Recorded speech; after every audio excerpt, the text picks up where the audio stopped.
So let me go ahead and hand it over. Our first speaker today is Natasa Strbo. She earned her doctorate of medicine as well as her master's and doctorate of science from the University of Rijeka, Croatia. For her doctoral work, she examined the role of heat shock protein GP96 on mechanisms of immune tolerance with Dr. Daniel Rukavina. And she is currently an assistant professor at the University of Miami, and her research interests continue to include GP96 as her lab works on developing an efficacious vaccine against HIV and malaria, as well as now COVID. Which is a sign, of course, of the times. And then she's also working on deepening our understanding of the dynamic interactions of innate immune responses and pathogens at mucosal barriers. And so with that, Natasa, if you want to take over the screen share, you're welcome to go from there. Thank you, Andrew, very much on the kind introduction. As well, I'm gonna now say my thank you also to Emily for the invitation to participate in this ProImmune Pentamer Day, and I'm really excited to present our COVID-19 vaccine data, and particularly excited about our recently published findings, and of course I'm here to share our experience with the Pentamer technology. So as I said, today I'm going to talk about the SARS-CoV-2 protein S-specific CD8 T cells in the lungs of GP96IG as vaccinated mice, and I'm going to present, as I said, our way how we use the Pentamer technology in our study. So these are my disclosures. I just have to say that technology that I'm going to talk about is completely developed at the University of Miami and then licensed to the Heat Biologics. So with that, I first want to start with acknowledgement to all of the members of the Strbo lab, or as I like to call them, a silent COVID-19 warriors. And they have been working on this project through the lockdowns and stay-at-home orders. So really, really a huge thank you. My dear ladies, a big shout out goes to the graduate student, Caitlin, to research associate, Laura and Eva, and to our dearest friend and volunteer, Kristen. So thank you all.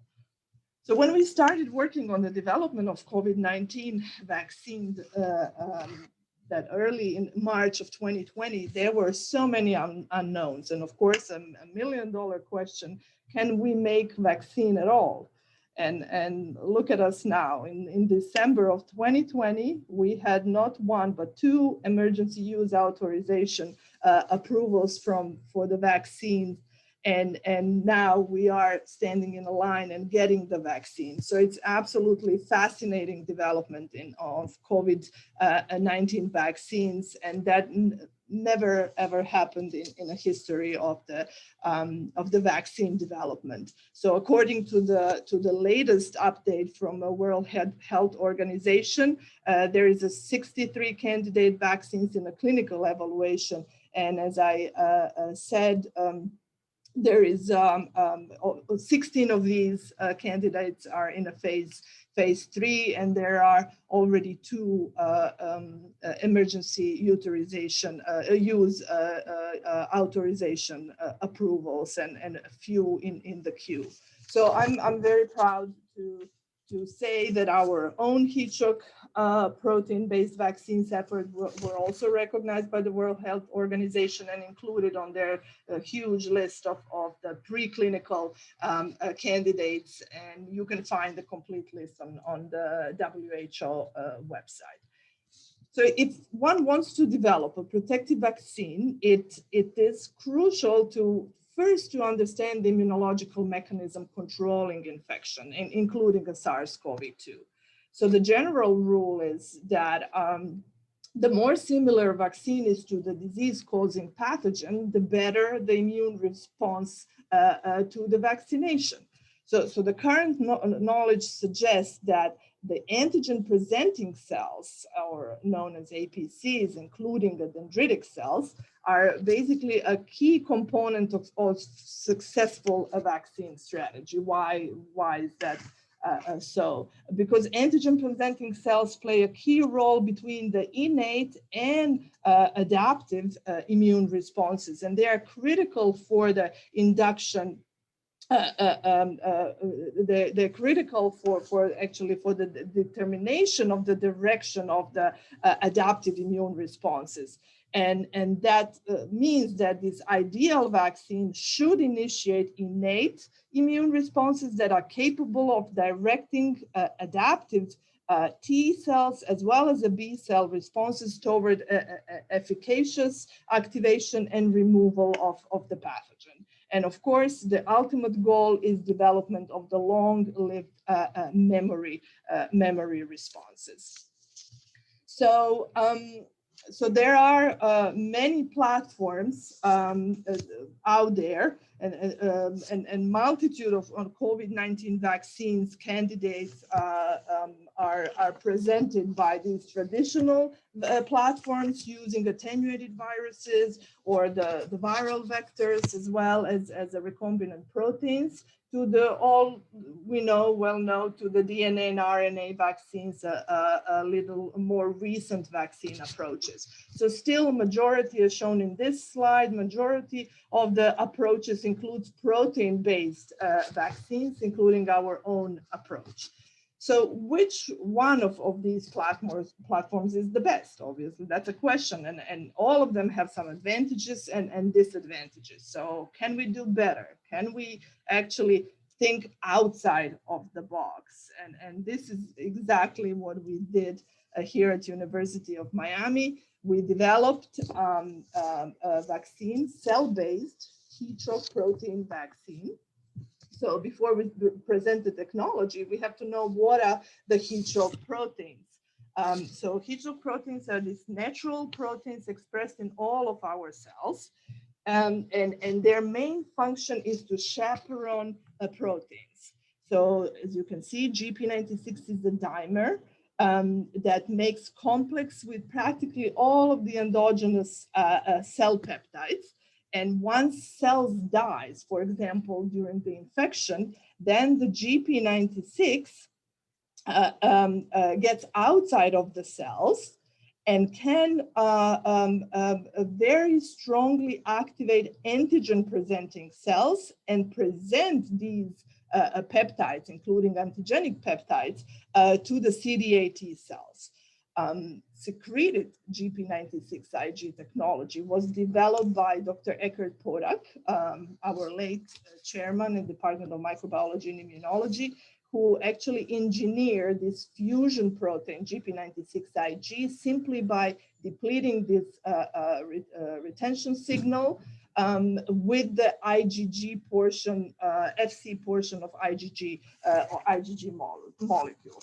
And then this fusion protein is expressed in the cells, and basically cell serves as a pump that then continuously delivers the GP96 in the vaccinated host. And as I said, most importantly, this GP96 actually serves as an adjuvant for the activation of antigen-presenting cells and innate immune responses, and the antigen carrier for priming activation of the CD8 T cells. So in one molecule, you have the basically covered adjuvant activity as well as the antigen specificity. So when we compare this vaccine approach to all the other vaccine platforms, is definitely a newer engineered cell vaccine platform. And as I said, it was developed as an engineered cell vaccine platform, and it has been used so far in the treatment of the wide range of the cancers, as well as in the preclinical studies of SIV prevention of infectious and other infectious diseases as malaria and Zika. I already emphasized that the main feature of this vaccine is induction of the antigen-specific CD8 T cells, and very, very importantly, these cells are induced in epithelial compartments, in epithelial tissues, and they have this multi-epitope specificity. And I also already emphasized that the technology has a safety record, and it has been delivered to over 180 cancer patients so far. So following these previous vaccine platforms, GP96-based vaccine platforms, we generated a plasmid, so DNA vector, that expresses a gene sequence of the COVID-19 S protein, so the full length of the S protein, original Wuhan strain. And then we co-expressed both constructs, both plasmids, the one that expresses secretable GP96 as well as a full-length protein S in the cells of choice. In this case, were 8100 because these cells are already FDA approved for the human use. And we confirmed the secretion of GP96 by ELISA in the supernatant of these transfected cells, as well as by immunofluorescence, as well as the Western blot. It's not showing here the expression of the COVID-2 Spike protein on the surface of the cells, as shown here by immunofluorescence. And in the green, you see the spike protein. And then we tested vaccine, actually immunogenicity of this vaccine in the mice. And we confirmed our numerous previous findings that secreted GP96I-GS vaccine induces CD8 T effector memory responses, not only in the spleen, but very importantly for the COVID-19 vaccines, they're inducing these T effector memory cells in the lungs, and we also see the trend here in the bronchoalveolar lavages. In addition, we also found that this vaccine induces CD8 T cells that express CD69 on their surface. And CD69 as an early activation surface molecule has also been expressed on T cells that specifically reside in tissues and are known as a tissue resident memory T cells. So we are definitely confirming this with additional markers of a tissue memory specificity. But of course, one of the main question in our study was to see if the GP96 S vaccine is actually inducing antigen specific, so S specific T cells.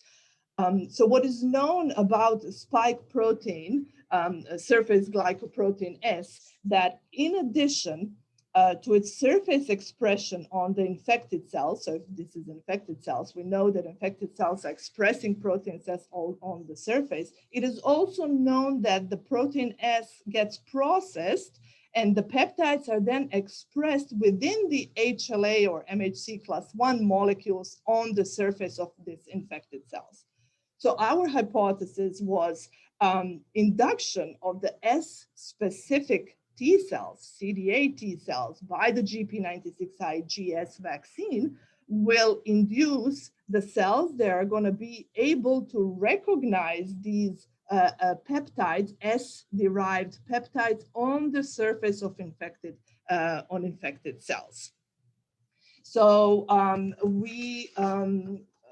as shown in this slide, we picked two epitopes, two known immunogenic epitopes from protein S. So one is shown in the blue. It's a YLQ a peptide in the S1 portion of the protein protein S, and the other one is shown in magenta, or we're calling it peptide S, S2, because it's present in the S2 portion of the protein, protein S.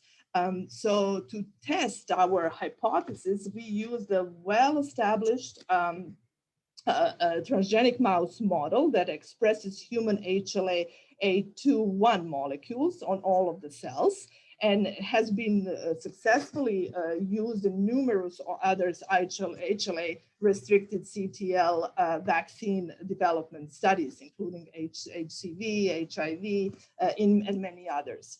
And then, of course, in order to measure the antigen specific, protein S specific CD8 T cell responses, we used a ProImmune HLA-2 pentamer. Actually, we used two pentamers, one complex with the peptide S1, as we are calling, and these are the description of the peptide, as well as the peptide S2. And then we analyzed the pentamer positive cells by flow cytometry.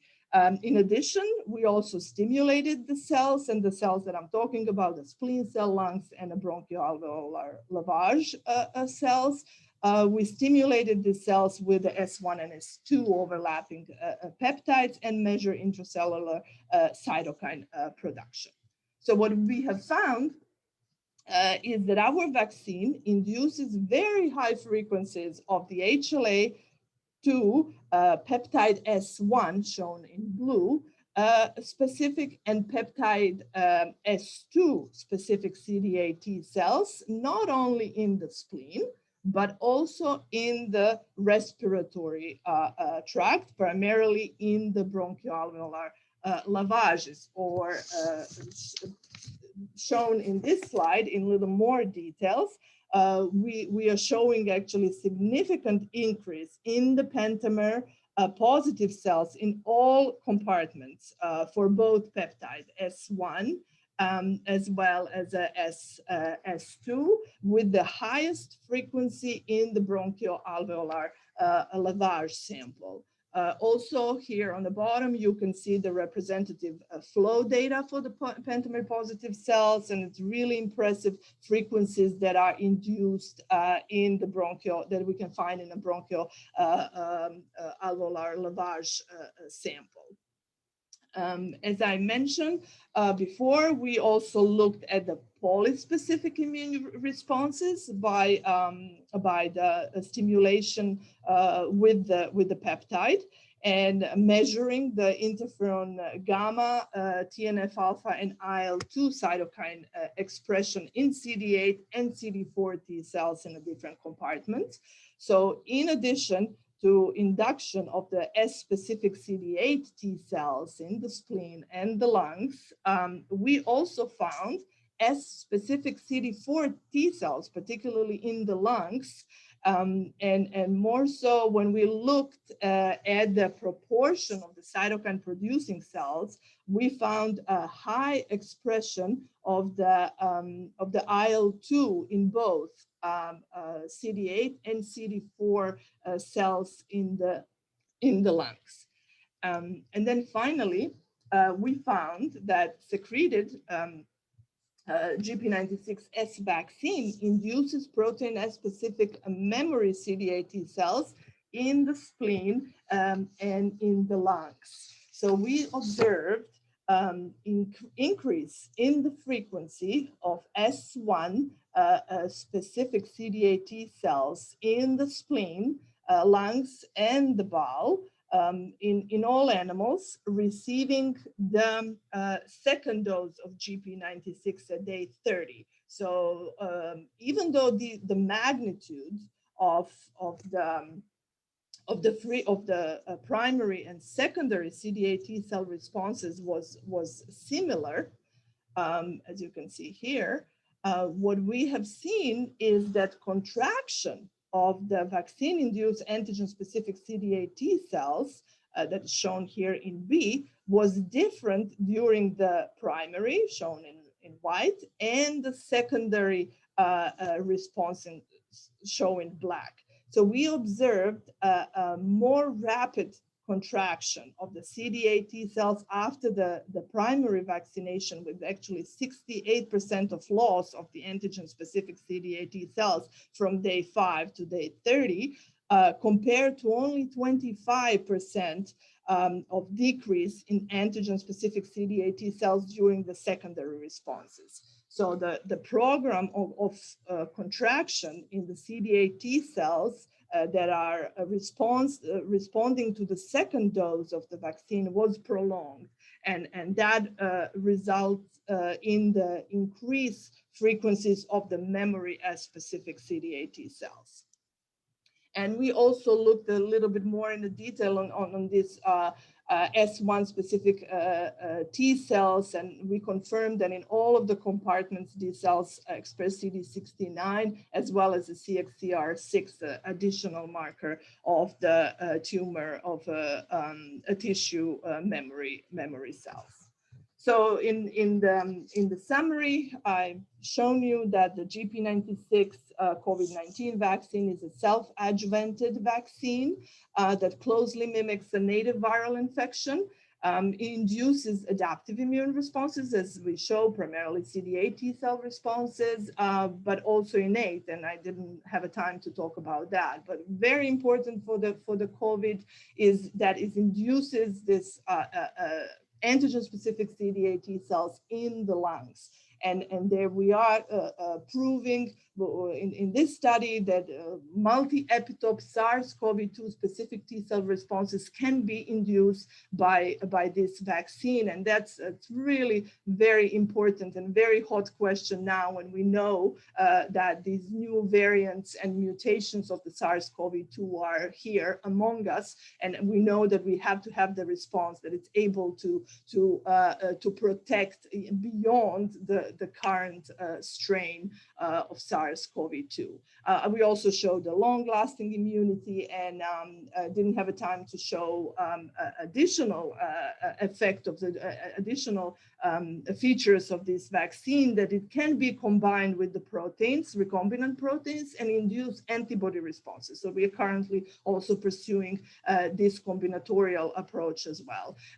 Additionally, there are no anti-vector responses or issues with immunogenicity, and I show that the technology in general has a safety profile in humans. So of course, there are some disadvantages. It is a cell-based technology, and it's impractical for the large manufacturing, and it does require a cold chain.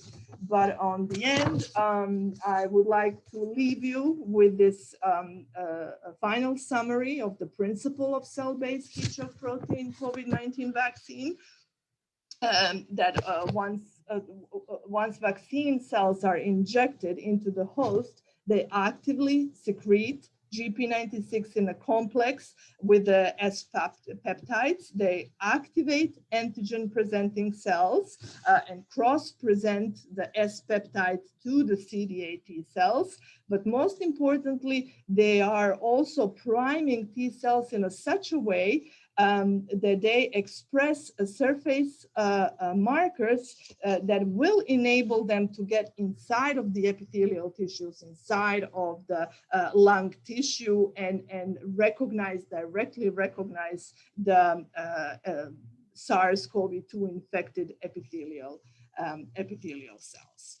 So with that, I would just like to acknowledge Dr. Eckhard Podak, as I said, a developer of the technology and my mentor for many, many years. And I'm very grateful that I can continue his vaccine development legacy. All of the people in my lab, as well as our colleagues and collaborators in heat biologics that are very dedicated to move this vaccine to the clinics. And with that, I'm ready to answer any questions. Thank you. Thank you. So I'd be happy to facilitate any questions that anybody has. I know it looks like Emily has one off the bat. Yeah.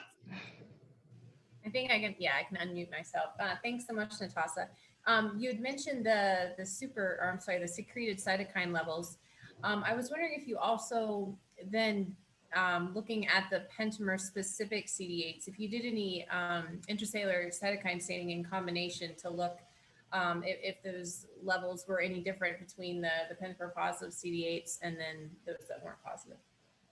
Yeah, so we did. I mean, so there are definitely some restrictions here regarding. So as you can see, our response was the highest in the bronchoalveolar lavar samples. So these were not pool samples. So they were really biological replicates from each mouse, and collections are, you know, sometimes definitely much less than 1 million cells per sample. So we did not pursue the cytokine staining with the Pentamer in the ball, but we did actually on the spleen cells, and those analyses are still going on. But yeah, definitely in the future we will have to probably pool the cells or just get our technique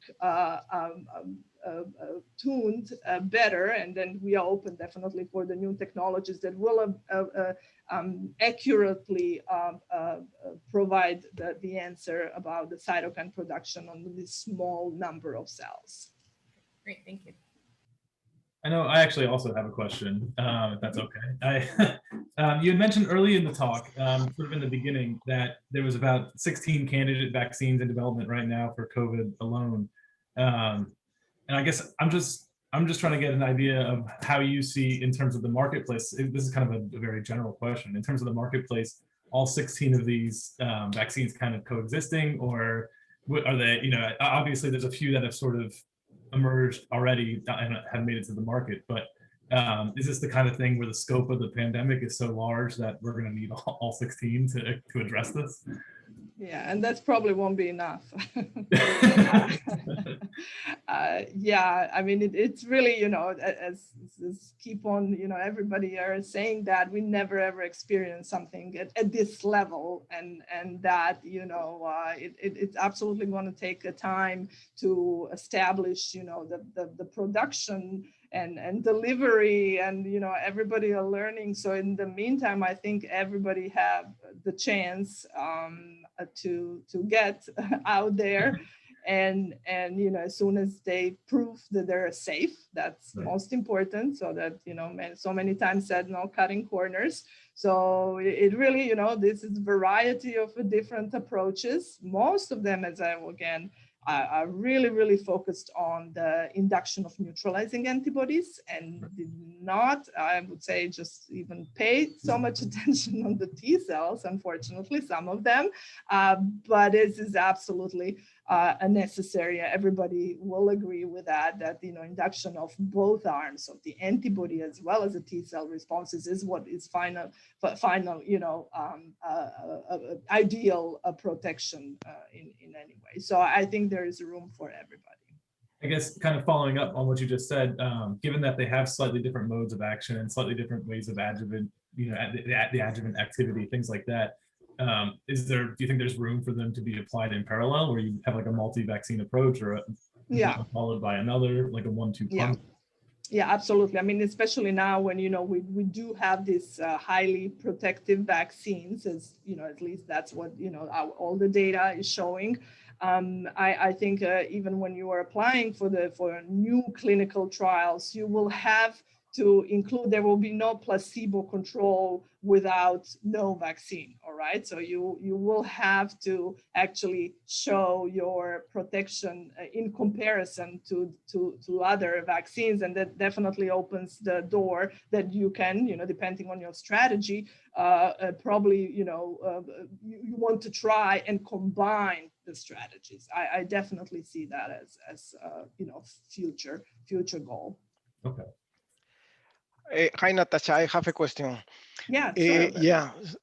Nice result. Yeah, my question is, in the data you showed that you were able to find antigen-specific cells in 30 days. Do you evaluate more than 30 days to see, you know, if we can, for longer period of time, if we can find antigen-specific cells?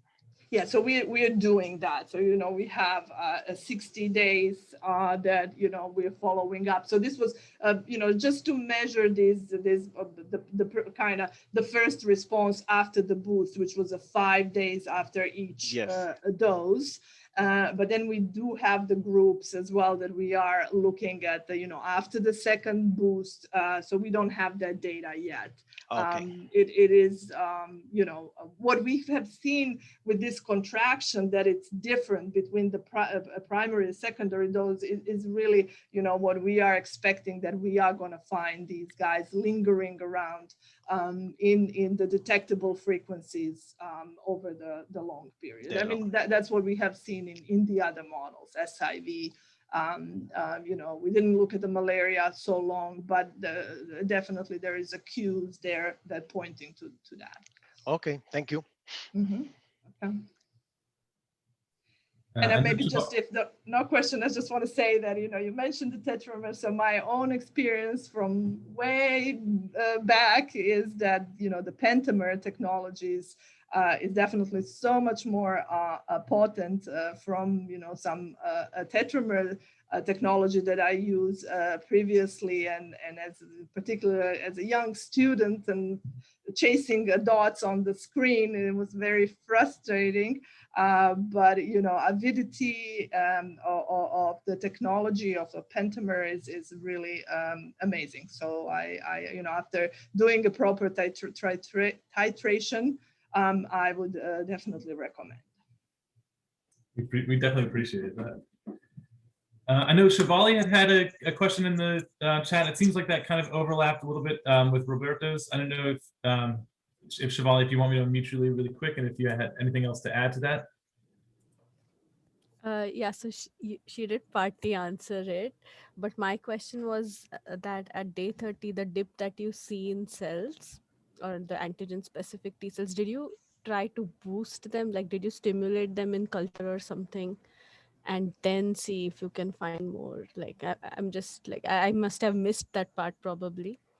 Yeah, so we did not, we didn't perform any in vitro experiments, but we did boost the animals at day 30. That's, our second response that we looked at day 35 in a response after the second boost. So that's where we saw the expansion. Okay, thank you. Mm-hmm. Excellent. So if there's any other questions really quick, I'm happy to direct them. Otherwise, thank you very much, and definitely appreciate your time.